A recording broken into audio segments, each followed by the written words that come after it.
All right, it is game 5, and I don't hope that Reese continues his streak. I hope his trio falls.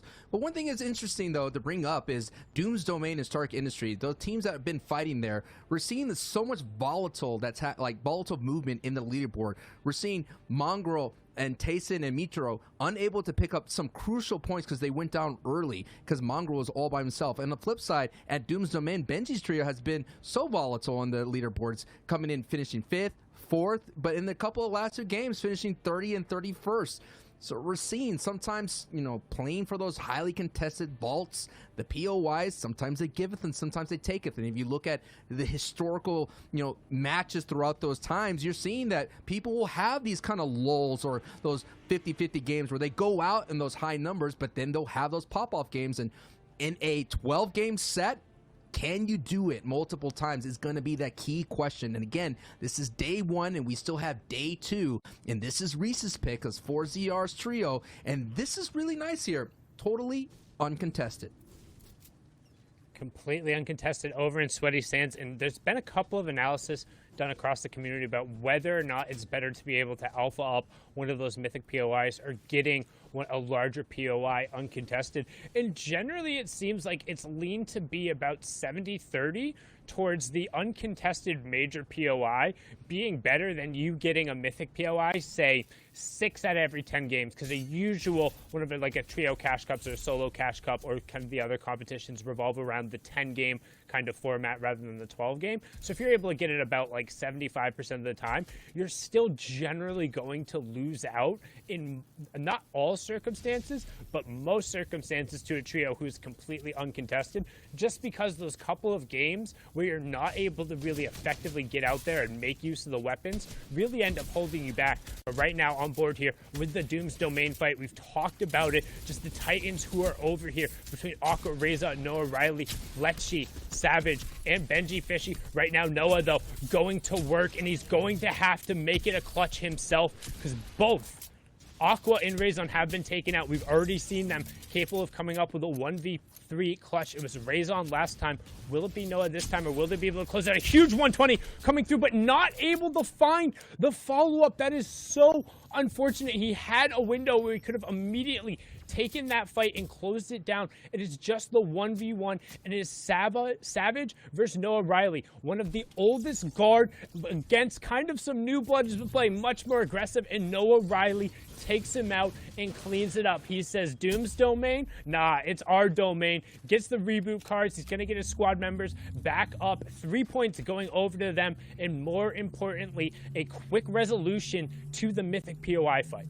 It's like 3 points, underlined, bold, putting on a poster. Those are big time 3 points, and what's been a big factor for them as well, Sundown, is they have the ability to essentially go back to the vault and kind of replenish everything they took out of that fight. All the mat resources, there's so much metal inside that vault, and they have the ability to find shields, a bandage cannon, all those kinds of things allow them to get back into full strength. The only big factor as well in Doom's Domain is you've got to be careful for third parties, but Kiriachi sets up an ambush player outside the gas station here north of the Slurp Factory and Kiriachi Rotary, and looks like Stormy, they're going to have a better way this time around. We've been seeing this entire time, the inconsistent placements, the late fights, the slow rotations, the storm fights, and all those things going to this against this trio's favor, but now they're coming up on top. Yeah, and it looks like, unfortunately, Stormy Ray unable to connect the game that way, so they're going to be fighting with just the 2 of them there. But now hopping on board here, we can see Lanouf, Jaspe, and Moraine over on the side. I believe this is towards Stark on the northern end there. Or no, I'm just on the southern end, excuse me. You can see 3 eliminations coming out from Lanouf, and we don't see anyone from Tayson, Mongrel, and Mitro nearby, which can be safe to assume they're able to win that off-spawn fight again, and we've talked about it, just how key these are. I mean, Jaspe, Moraine, and Lanouf have controlled high ground so efficiently over the course of the game, and it gets them with the exploding vehicle going through Mongrel with next to no HP. You can see the crossfire being enacted, and if you're able to kind of game plan a little bit more effectively, get a little bit of the better drops off of the start, we've now seen twice twice arguably one of the strongest and most feared trios in the world be completely forced out of their drop spot by Jasper, Moraine, and Lenouf. And I think what's been honestly more important is the fact that this is a trio who opted to go contest them there, and it's not like they were doing bad beforehand. They were controlling high ground and making it into the end games, and now they're like, you know what? Let's go fight them. Yeah, and that's a battle between 5th place and 4th place. They coming into this matchup here tied at 59 points. And what was interesting, if you remember what happened in game 4, Mongrel was able to get away with that whiplash. But now the adjustments come out, in-game adjustments happening, and Lunef and Moraine and Jasper were able to cut that off and blow up Tony Stark's whiplash. We're right here, we're seeing the previous game's winner here of Vettel and Star 6 and iDrop, who had a very clutch performance here in securing the victory royale from the low ground. A lot of questions were asked, what happened to that team of Hyde that day?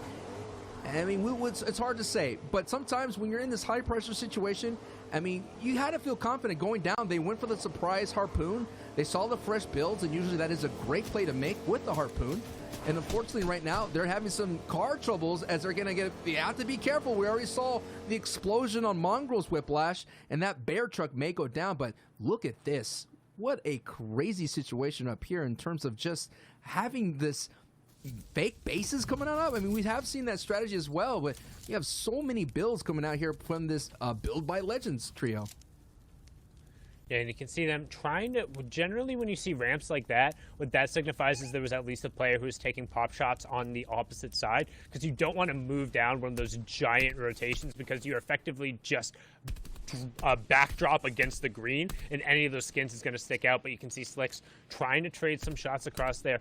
Him, Lariz, and Rifla have done very well, and actually Lariz is going to find that one on the side, so they got the player down and nobody else is near him. That's the negative of taking those rifts or taking kind of those long rotations at time. If you get caught out and you get down, these players are all good enough to convert on that, and they're able to secure the elimination. So very well done by the Become Legends trio. And honestly, I'm becoming a lot more of a fan of watching these three work together.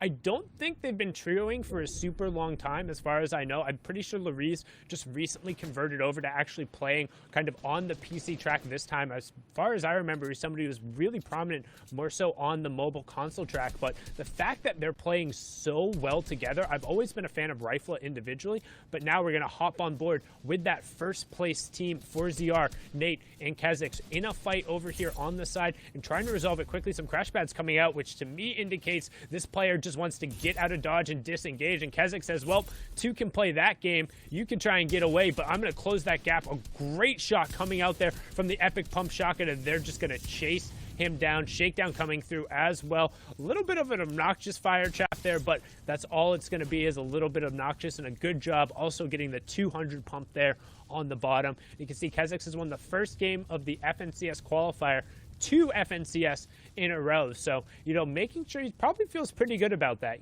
carrying the momentum with him, knowing that he's able to get a little bit of consistency, because he's someone who, I don't want to say he's always been on like the outside looking in, because he has some pretty decent top placements, but he's not someone who immediately pops to mind if you say, hey, who's one of the best players in Europe? You don't generally think, well, oh, obviously Kezix. It's like, no, there's so many other players who come to mind before that, but he's been putting up really good results.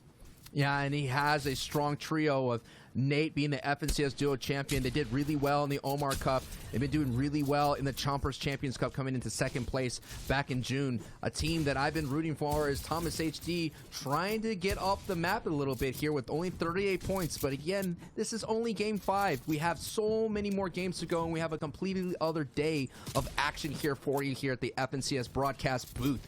And on Oz Flick and Thomas, we talked about it already. Thomas being someone who has some great shots, who is a fragger in his own right, sliding into the role of the in-game leader.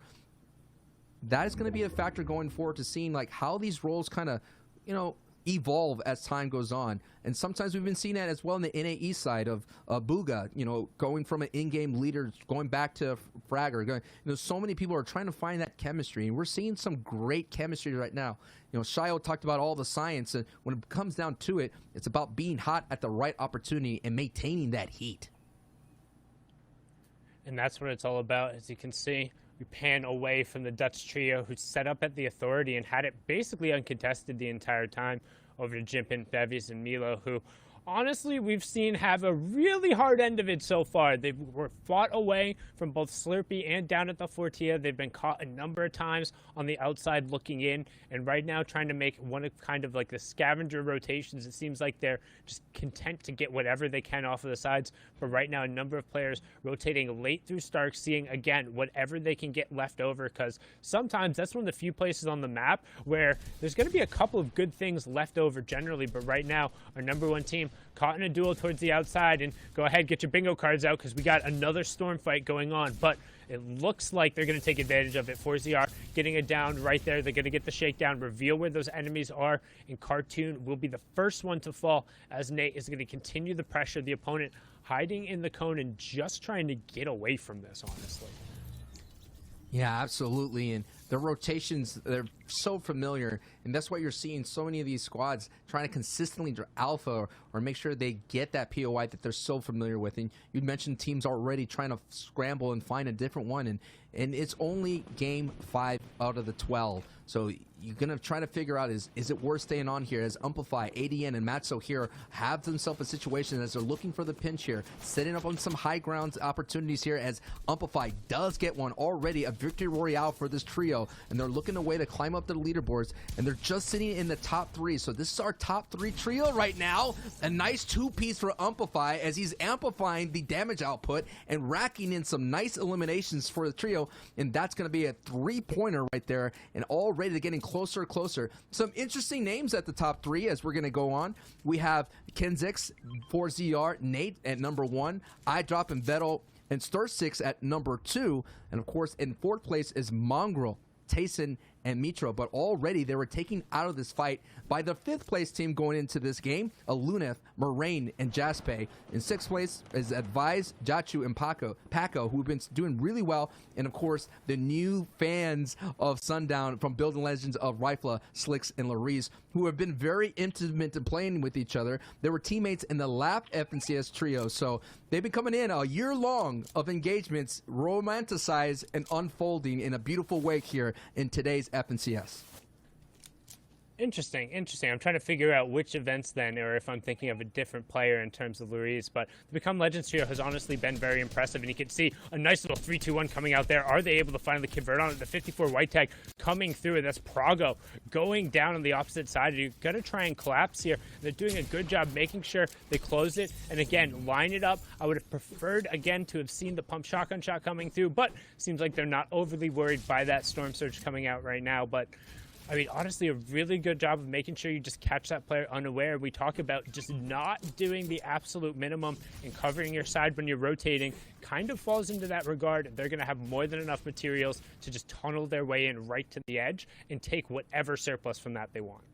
I am worried at their weapons. I did see a green pump shotgun, and that is going to be a big-time no-no in id game, considering your damage output's going to be very minimal, as Arturo with some nice damage output, a team that's trying to make their way from the back of the leaderboard as they take out Hellraiser down. So it's interesting to seeing different teams in different spaces here. Last time we saw them out there near Lazy Lake, but Artur, Cami, and Roxo are doing their best going down south, and we've been seeing this entire time. Teams getting gatekeep. So it's important to try to sneak your way in without getting attention. And looks like this team is trying to be very opportunistic here and taking some shots. And sometimes you got to do that, though, to let the team turtle up so you can have yourself a free rotation. Taking a look here, we have Moraine, Jaspe, who have basically, with Lunev, taking over Stark Industry, going up against Thomas, Anas, and Flick.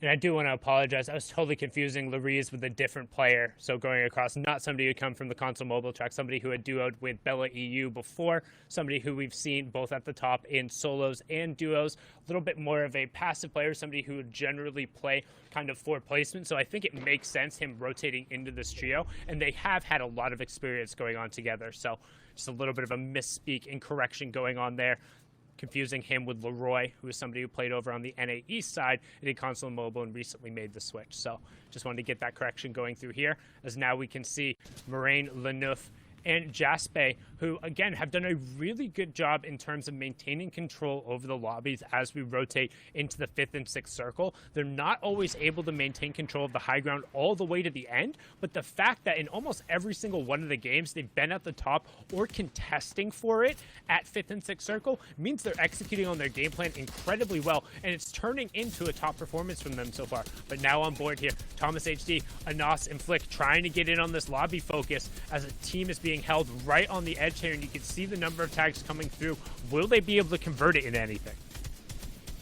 There it is. There's the conversion right there on Mods. Mods goes down as the lobby spray comes in, and Thomas, sticking true to his style, goes in and cleans it up with the snipe, and out goes the gas can. So that grass right there is going to catch fire here, and the rest of the lobby is now participating in. That's Jasper's trio on the next side. The neighbors are not being too neighborly against this squad up north, and Thomas is going to be able to clean up and get one. But man, that is going to be the most deadliest thing in trios, ladies and gentlemen. If you've ever seen it on a competitive stage, avoiding the lobby focus from multiple teams can cause you to use up so many resources. So even if you survive, you're going to be in Shambles Town. You're going to go ahead and check right into that Shamble Hotel, and you're going to have to find a way out, because once you check in, boy, oh boy, there's only one exit, and that is the lobby door. So now, Exponential, Astro, and Mexi, who did really well in the last game, are sitting in a very tight spot now, looking for some more opportunities, because they're only barely 5 above Storm Surge Sundown, but they did get a nice tag here. Yeah, and a down coming through from Astro. Exponential adding his own to it. They will clean that up, so a nice little executed push there. And they had already had plenty of utility in terms of shields, white HP, and even a couple peppers hanging out in there for rotation. So the fact that they're going to be able to pick up all of this, have their choice at what they want to take, and additionally now, because they're already inside the zone with all of these spare materials here, they can opt to tunnel out, and depending on if they pull that 5th zone as now we head into that half and half phase, kind of transitioning from the mid game into the start of the late game, they could have a ton of extra space here. We'll see now where that 5th zone ends up being. As you can see, Razon and Noah directly underneath there. We have ADN, Matzo, and Amplify. And again, they're not necessarily directly in zone, but they have enough excess mats there where if they wanted to tunnel at least partially the way to get a better angle, they could. But right now, Razon and Noah Riley really need to avoid the lobby focus. They're trying to turn it on a Matzo and Amplify above them, but I think the more realistic thing is to aim at the team who is below them, who is only a duo. We'll see if it ends up coming out. And this is going to be a very interesting end game, ladies and gentlemen. We're seeing the chasms that's happening. We saw Antu earlier in the broadcast stuck in this ravine as ADN, Matzo, and Amplify are trying to not only avoid that lobby focus, but Doom's mystical bomb from Aqua down below, and that gives them the ability to get away. As you see, they throw the bomb and they rotate on the very bottom left of the screen there. That was a very smart rotation using that distraction of Doom's mystical bomb. But like I said, this is going to be a very interesting in-game, considering that Vettel right here in iDrop and Star 6 are sitting at height, and usually in trios, the play for height happens around the 6th zone. And at that moment, just like Mongrel did, you have to be careful as some nice beams and big-time 2 points right there, eliminations from Vettel's beams happen. You have to be careful if you're at height for those shockwaves play, because that is how Mongrel was able to secure a victory royale with an epic nice one, as Noah Riley picks up an elim on Artor. And we've talked about having favorable locations for the end games where it's not too stressful for the players, only really having that one Stark zone that's had a number, and even then it went straight down. Well, the Gorgeous Gorge rotation is about as bad as it gets, as opposed to Stark when it comes to moving zones. There's so many changes of verticality down and up. Now we're going to go over the Sentinel's graveyard, and there's going to be a number of rotations that will be used out. Right now, hopping on board here with Floki, Clement, and Nazors, the French trio, trying to find a little bit of room. Almost, look at the bottom right-hand corner right now. Every single one of those circles is away from where the zone needs to go. Nobody has priority, so everyone is trying to move and find whatever space they can. Nacor finds one in Kiriachi, finds a second in Rotary. He says, get out of here. My space, my area. I'm going to get the one who plays for placement. They fall just outside of that top 16 where you're looking for. And right now, every player who goes down, or every full trio who goes down, will then result in an additional placement point coming through. You see Yzips clearing up. That'll be the 17th one falling. Razon also also falls there as well, so keep an eye on that, as the high ground is currently belonging to our #1 team on the backside, but the Shockwaves are coming out from a contestation, and that's going to be the team who is contesting over at Stark Industries, who forced away Taste on a Mongrel, and Jaspe will go down and bite the dust. 4ZR gets some revenge and will also hold the high ground as we switch on over to the low ground, where Noah Riley is the solo running against the Dutch trio. ADN, Matzo, and Amplify doing everything they can, popping those spicy fish and remaining at the front, trying to claw their way up the leaderboard. Doing their best right now. This is in third place. Train Hard squad, the trio, is doing so well together. The peppers is popped, and that's going to give you increased mobility for about a minute or so. So Amplify, you can essentially take height, even though they're low on mats, so that's not going to be an option for them at the moment. So now they're going to stick to the low ground as it's pushes north. So this is going to be interesting. The elevation is going to go down and a little bit up. So it's a little bit of a baby valley right now that to navigate. But look at all the real estate that Amplify and his squad does have. Already they got a Victory Royale, losing one of their members in a 2v3. So all the chaos is happening, and with a nice tarp here that they're headed in. This is a 3-box tarp. They're only not using the floor here. A nice opportunity. And I'm surprised here, Sundown, that there's no one on their left and right, as a lot of people are either contesting height or stuck on a mid-ground tarp. But now, as I say that, Amplify does get hit right in the face, is going to go ahead and pop a spicy fish with a spicy elimination on Noah, and things are getting spicy as he gets a second piece on Nate, and he gets the siphon. Amplify, what are you doing? You're popping off. Oh my goodness. He was able to find the siphon just as it ticked over, in the spicy fish being the difference. But now, look, you have Vato and Airwalks up on the high ground, and if there's veterans who can close in this situation when tarped out from the side, they're going to be able to do it. Another French trio we haven't heard enough of, but the Become Legends trio is also down on the low ground. But don't forget Vettel and crew. Vettel, iDrop, and Cycric have been climbing up the leaderboard just quietly all day, making every single endgame, and he's still sitting on 45 plus wood. He's in the top right-hand corner. You have Thomas HD in the bottom right-hand corner. His entire trio is still up as we close in on the top 10. 21 players remaining, 9 trios left. The 8th circle is closing. We're now going to the 9th circle with still 9 trios remaining. It all goes to a close in match number 5 here.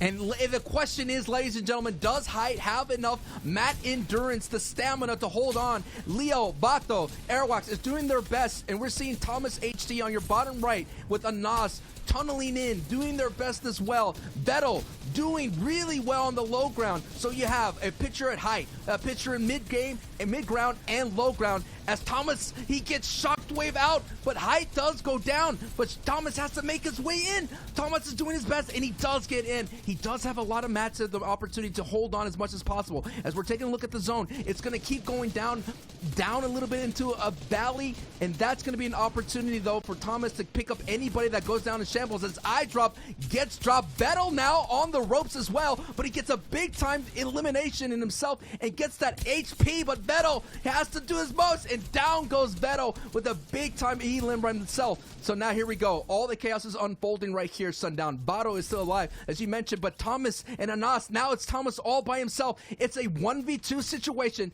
Can Thomas clutch it out? Now it's a 1v2. Definitely as the third member, Leo, goes down. He wins. He wins. He has the zone. He has the zone. He has the HP. Vato can't work back through the old builds. We talked about them controlling high ground and doing it so well, but you run out of utility. You run out of opportunities. You run out of mats. And Thomas HD, recently signed to Gamma, shows why he is one of the absolute best. Saves the shockwave for the key moment, goes back through the old build, takes height, and gives himself the automatic height advantage, adding on to his 7 eliminations, 3 more from the team, 25 for the Victory Royale.